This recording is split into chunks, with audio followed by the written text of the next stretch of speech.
તો દરેકના જીવનમાં એક સાચો મંત્ર હોવો જોઈએ. ભગવાનનું નામ ગમે ત્યાં લેવાય, સાંભળો છો ને બધા?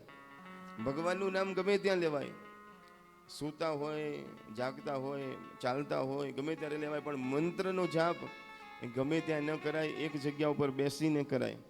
અને આપણે શું જપીએ છીએ એ બીજા વ્યક્તિને ખબર પણ ન પડવી જોઈએ.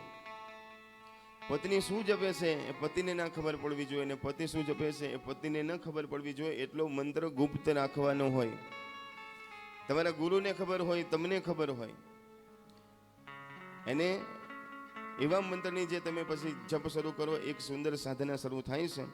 તો અહીંયા કહે છે કે હે પરીક્ષિત, જીવનમાં જીવન સુધારવું હોય તો એક જ રસ્તો છે, મરણ સુધારવું હોય તો એક જ રસ્તો છે કે તું સ્મરણની શરૂઆત કર. અને ચિંતા ન કર, તારી પાસે 7 દિવસ છે, મારી પાસે એવું જ્ઞાન છે